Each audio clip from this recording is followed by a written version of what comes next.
Today is designed to mark a historic event in this community's life, not just this institution or the high school, but this entire community. The college and the high school have literally lived together for several years now. It has been at times a very joyous occasion, and at times an occasion of great sorrow and tears. But it has, in each of those instances, been a learning experience for everyone involved. We have leadership skills that we would not have been able to develop without this joint cooperative effort. And today is designed as a marker day for this community.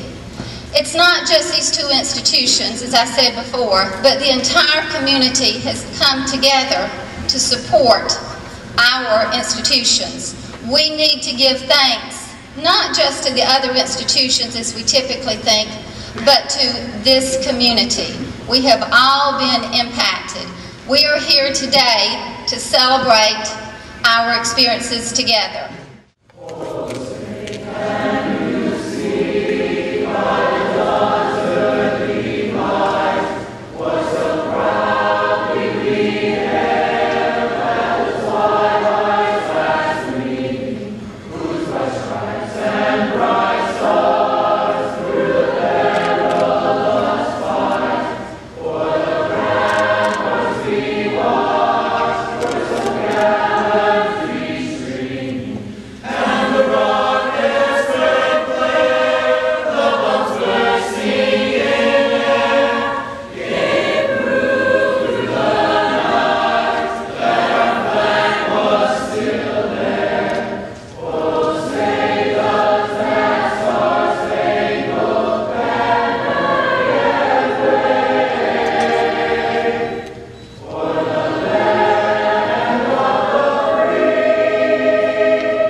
Please join me in welcoming to the podium the Honorable Betty Peters, second member of district.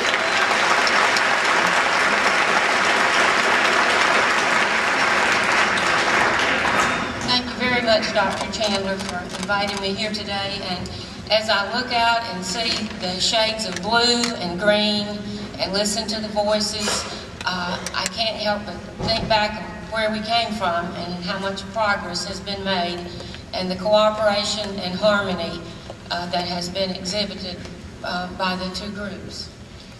On behalf of the Alabama State Board of Education, I want to commend Enterprise State Community College and Enterprise High School for showing all the citizens of our state how educational institutions can work together for the betterment of all the students involved.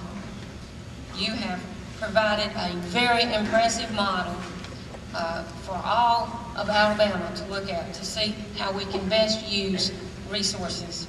To the faculty, staff, and students who have made this work, I want to say a great big thank you.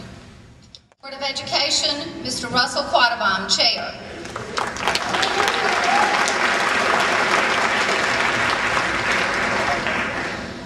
Dr. Thompson, Dr. Chandler, ESCC students and faculty, it gives me great pleasure to stand before you today and publicly say thank you from the Enterprise City Board of Education. In a time when we were in dire need, you stepped up and made it possible for us to carry on by allowing Enterprise High School to operate from your campus after the March 1st, 2007 tragedy of not only losing 8 students, but the destruction of our high school facilities. Dr. Chandler, when you and I spoke recently, we compared the current relationship to that of the high school and college as one of a marriage. It will never be perfect, but it's how you work through those difficult times that make you stronger. It becomes a friendship, two working as one. We can definitely say today that our relationship has been solid. Our marriage will be considered a success. We have been able to provide for each other while not losing the focus on the education of our students. was talking to one of my good friends, Ricky Adams, who's employed by the college, who is a historian for Enterprise High School, and he was telling me about his grandson, Lane Martin. He was telling me about the first day that we were bringing weights over here for our football team and our athletes, and that was probably 2 weeks after the tornado. And he said Lane had on an Enterprise High School cap and an Enterprise Ozark Community College shirt. I mean, what better illustration of cooperation can you have from an 8-year-old boy who's got a high school cap on and a community college shirt? And that has been the demonstration and the illustration from this community and from children all the way up through 90-year-old adults who live here in this community.